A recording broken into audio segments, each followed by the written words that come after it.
가진 사람들은 참 불편해요. 안 그렇구나. 많이 가진 사람들은 불편해요. 왜? 32절에 보니까 조금이라도 자기 것이라고 생각하지 않는다는 거죠. 이치는 이렇습니다. 부활을 목격했어요. 예수님이 죽었다가 다시 살아나셨어요. 여러분, 의미가 큽니다.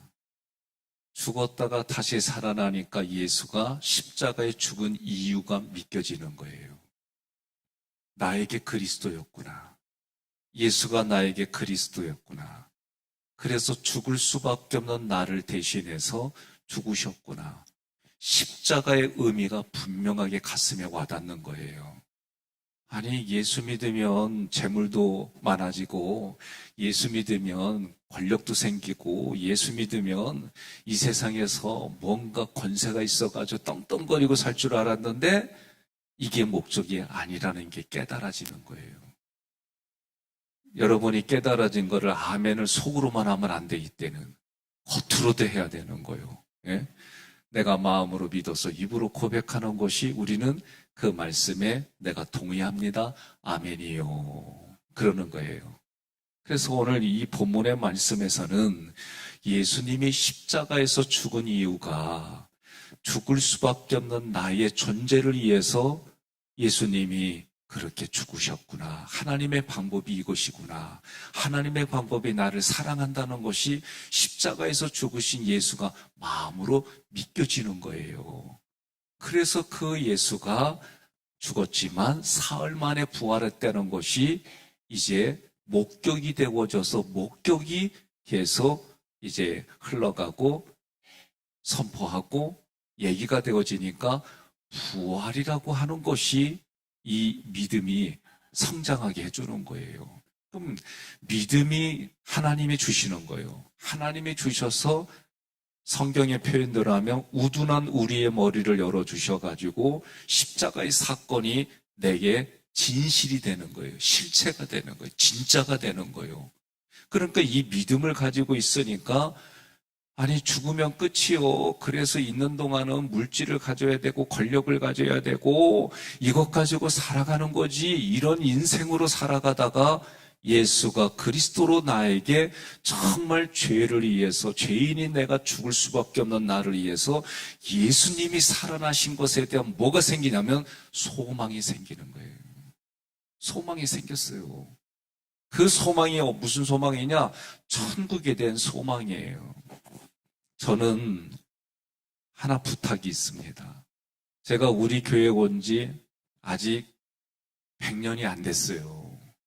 그러다 보니 여러분 아주 세밀한 것까지 아직 몰라요. 특별히 죽음을 앞둔 분들은 저하고 연결을 시켜주셔야 돼요. 그래서 제가 정말 마지막 가시는 그 길 전에 예수님 믿게 하고 예수님 믿은 분은 천국에 대한 소망을 가지고 살아갈 수 있도록 그분이 누구였는지 저한테 가족들은 예배드리게 하고 그분의 영혼을 위해서 저희들이 기도로 준비하고 그렇게 만나게 해야 돼요. 요양원에 계시면은 사실 만나기가 어려웠어요, 그동안. 그러나 이제는 이런 부분들이 많이 풀렸기 때문에 때는 이때라 하고 교구 목사님들이나 절들을 통해 가지고 만나게 해줘야 되는 거예요. 그래서 하나님이 영안을 열어주셨을 때에 그 영이 어둠에 뺏기지 아니하고 하나님 품으로 하나님이 인도하시는 대로 갈 수 있도록 여러분들이 교육자들과 만나게 주선해줘야 되는 거예요. 두 번째는 죽음은 언제 올지 몰라요. 그지요? 그런데 이 죽음에 대해서 공포가 없어요. 죽음에 대한 공포가 없는 이유가 뭐냐? 우리도 부활할 것을 믿으니까. 그러니까 죽음이 이 땅에 뭐예요? 왕의 모습이에요. 사망이 왕노릇했다 그랬어요. 그러니 죽음에 대한 공포는 이루 말할 수가 없어요. 이태원에 대한 얘기들이 이래저래 나오지요. 다들 그 죽음의 공포, 그리고 어떤 사람들은 그 무리를 보면서 죽음에 대한 공포를 느껴서 도망간 사람, 다양한 얘기들이 들려져요. 결국 사람은 어디에 공포가 가장 크냐? 죽음에 대한 공포예요. 성경도 사망의 왕 노릇했다 그랬어요. 사망의 왕이에요. 그래서 그 노릇을 해서 사람들 마음 구석에 공포와 두려움을 심어주는 거예요. 그런데 우리 예수 믿는 사람들은 어떤 사람이에요? 육신이 흙으로 돌아가도 부활해서 다시 만날 것을 기대하고 믿는 하나님의 사람들이에요. 생각이 달라요. 그러니 오늘 본문에서도 이들이 뭘 봤어요? 부활을 보고 그것을 듣고 그 경험이 다시 나의 경험이 되어진 거예요. 그러니 33절에 큰 권능으로 예수의 부활을 증언하니 이런 것들을 누가 하게 해주시냐? 하나님의 영이 하게 해주시는 거예요. 하나님의 영이 그런 마음을 주니까 오늘 여러분들 우리가 엘리베이터 공사합니다. 강구했어요. 리모델링 합니다. 강구했어요. 여러분들이 십실반으로 오늘 성경의 표현대로 말하면 백성현 목사 발 앞에 나서 저는 그걸 가지고 하나님께 드리고 그거 필요한 대로 우리가 공사들을 진행하고 있어요. 하나님과 나의 관계가 하나님의 자녀로 믿겨지는 것이 은혜예요. 그 얘기는 예수가 그리스도로 죽으셨다가 십자가의 죽음이 믿겨지고 십자가의 죽음이 이제는 부활로 믿겨지니까 죽음에 대한 공포가 사라지는 거예요. 두려움이 사라지는 거예요. 하나님은 성경을 통해 뭐라고 얘기하느냐? 평안이라는 거예요. 평안 우리 마음에. 재앙이 아니라는 거예요. 재앙을 없애려고 하나님이 우리에게 이번 주 주일에는 그 말씀 드렸잖아요. 구약에는 성전, 신약에는 성전세. 이것이 결국은 예수가 자기의 생명의 몸값으로 우리를 살려주시고 이 땅을 살아갈 때 어떻게 해요? 기쁨과 즐거움 중에 신앙생활하고 천국의 삶을 누리게 해요. 그런데 이것이 모든 것이 복음이라고 그 하나로 얘기를 해주시는데 복음이 내 마음에 들어오니까 한 마음, 한 뜻, 한 생각 이것은 누가 주시는 거냐? 하나님의 영이 주시는 거예요. 자, 여러 자료들을 찾아보고 확인해 보니까 여기에 흐름은 이런 거예요. 정말 저 사람이 생존하는데 필요한 것을 나눠줬다는 거예요. 우리 몸이 필요는 뭐예요? 먹고 마시는 거예요. 더 충분한데 더 이런 의미가 아니라 여기서는 그 의미는 뭐냐? 저 사람이 먹고 마실 수 있도록 도와줬다는 거예요. 제가 여러분 한번 보세요. 연세 들어가면 키가 줄어요, 커요? 줄어요? 그게 당연한 거지요.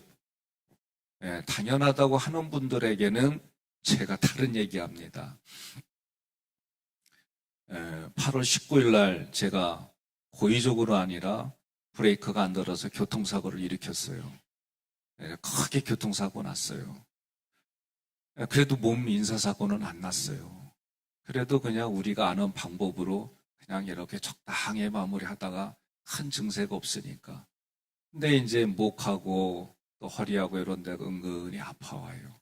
그래서 우리 장로님이 소개해줘서 치료를 받아요. 지난주에 월요일 날 인하대병원에서 또 제가 검사하는 게 있어가지고 키를 쟀어요. 제가 젊었을 때도 175cm, 무릎 수술 받고 나서는 174.5cm. 시간이 지나니까 저도 그렇게 키가 줄더라고요. 저도 그런 줄 알고 살았어요. 지난주 월요일 날 키를 재보니까 176.1cm. 제가 놀랐어요. 시간이 가면서 왜 내가 이러지?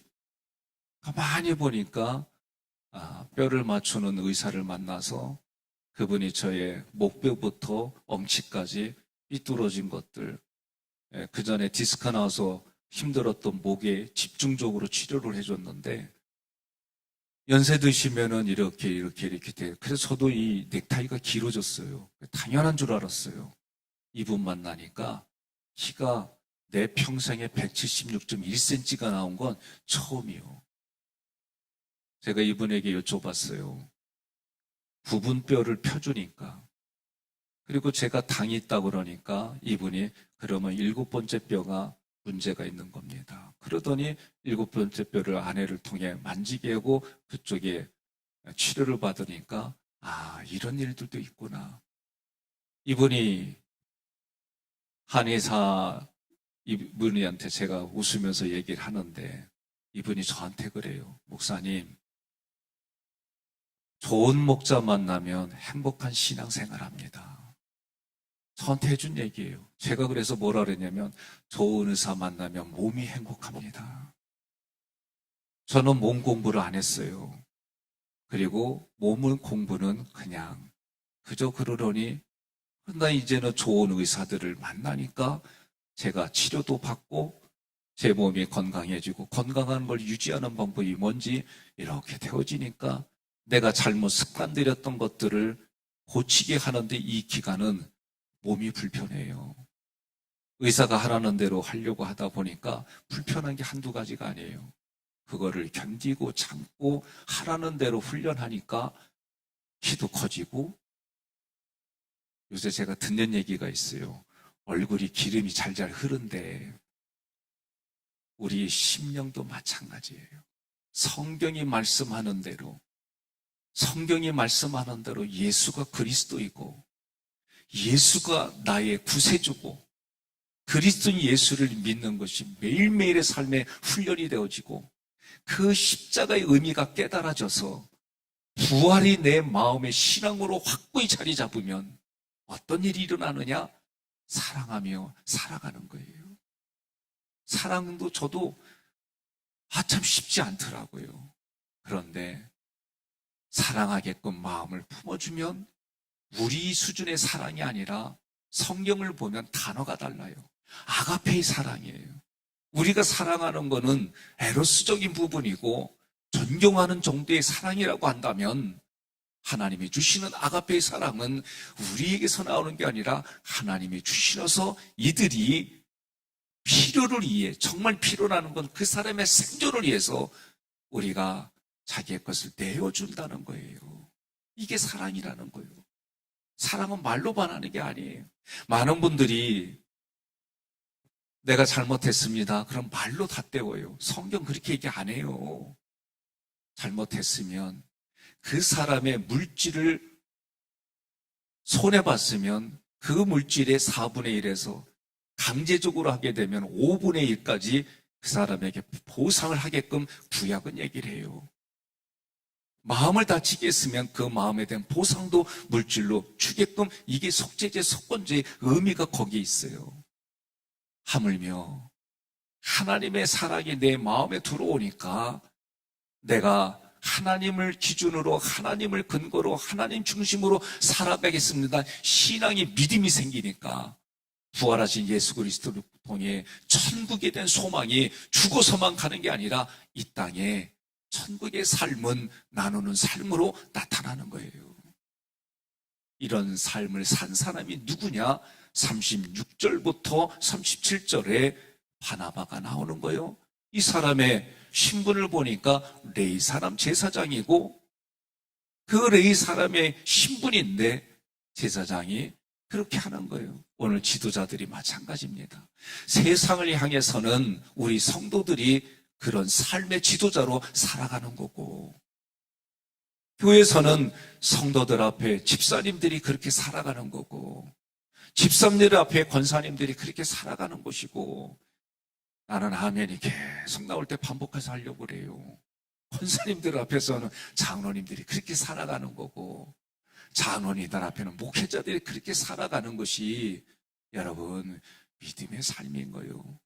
그래서 성경은 뭐라고 말해요? 믿음이 연약한 자 앞에 믿음이 큰 사람들이 믿음이 연약한 사람들을 품어주고 가는데 거기에는 우리는 문자적으로만 하면은 어려운 일들이 생겨요. 저도 우리 그리스도인들이 가지고 있는 거짓된 신념들 중에 목사는 이래야 돼, 장로는 이래야 돼 이런 부분들이 그것 때문에 어려움도 겪어봤어요.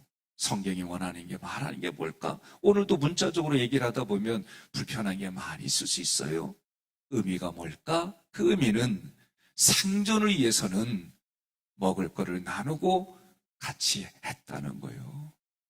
그 생존을 위해서 필수한 것을 이야기하는 거예요. 그리고 이 단어의 어근이 뭘까 찾아서 의미와 의도를 찾아서 지금까지 설교했어요.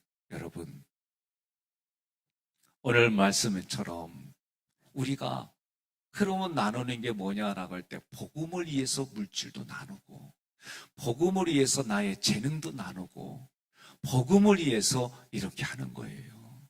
그래서 여러분들이 오늘 영혼육이 전인격적으로 건강하게 신앙생활하는 게 이런 거구나. 그래서 우리들이 주일날 저녁에나 또는 외부 강사를 부를 때는 저도 육실의 공부를 하질 않았어요. 조금 기독량하고 보여준 자료 가지고 이렇구나. 이 정도지 전문적으로 공부한 분들의 얘기를 들어보니까 조금만 육체를 신경 쓰면 우리가 이렇게 되는데 연세 들어가면서 키가 작아지는 게 당연한 게 아닌 게 제가 겪어보니까 우리가 그런 지식이 부족했지 마음도 마찬가지예요. 내 마음의 생각과 감정을 어떻게 다루느냐에 따라서 내가 바라보고 해석하고 관계를 맺어가는 현장이 달라지는 거예요.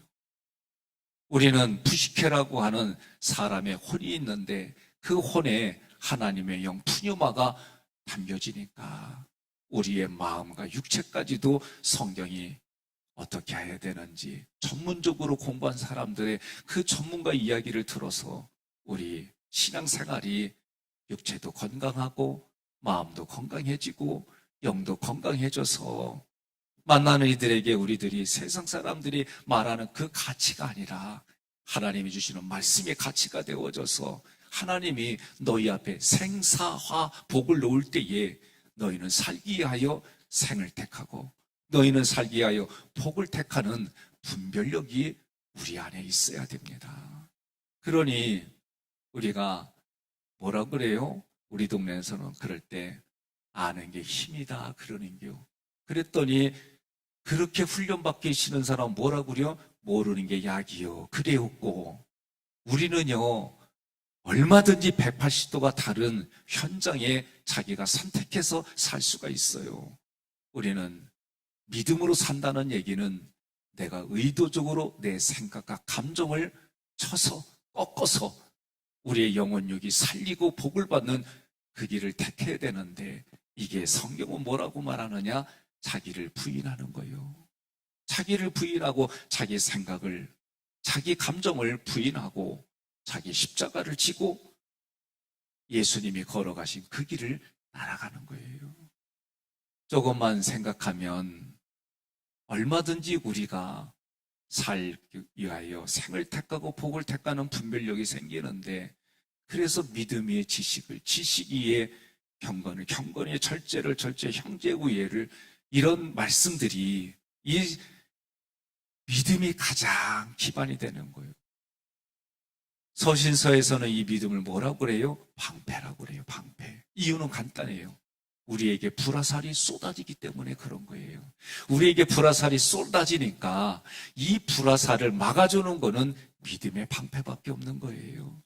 믿음의 방패로 여러분 하나님의 전신갑주를 입고 하나님의 군사가 된다는 얘기는 하나님의 군사가 되어야만 다른 사람을 살리고 다른 사람을 살려내는, 다른 사람을 살아있는 상태로 이끌어가는 하나님의 군사가 되는 거예요. 그러려면 군대장관이신 예수의 말씀에 절대 복종하라는 거지요. 하나님의 말씀에 절대 복종하려면 여러분과 제가 다시 큰 믿음 주세요 외치는 거예요. 부르짖으라. 그러면 어떻게 해요? 만나게 해주신다는 거예요. 구하면 구하게 해주신다는 거예요. 찾으면 찾게 해주신다는 거예요. 발견하게 해주신다는 거예요. 세상에는 다양한 기능을 가진 하나님의 사람들이 많아요. 그 사람들이 어떻게 하는 거예요? 합력해서 선을 이루는 거예요. 오늘 여러분과 저도 각자에게 주어진 하나님의 놀라운 것들이 합력해서 선을 이루는 거예요. 그러면 선은 하나님 한 분밖에 안 계십니다. 그 하나님이 계획하시고 그 하나님이 이루시는데 누굴 통해 이루시느냐? 내 안에 계신 하나님의 영을 통해 우리 사람을 통해 이루시는 거예요. 그러니 그 사람이 하나님의 영이 있는 그 사람이 얼마나 소중할까? 오늘 한 마음 한 뜻은 하나님이 주십니다. 하나님이 주시는 이것 가지고 복음이 흘러가는 통로가 되기 위해서 그 가치가 사랑이 하나님의 모든 것이 믿음을 통해 들어오니까 그것을 위해서 하나님의 선을 위해서 나에게 주어진 모든 것을 나눠줘도 아깝지 않다는 거예요. 오히려 하나님 앞에 선한 것으로 쌓아가는 우리의 남은 인생이 된다고 말씀하는 겁니다.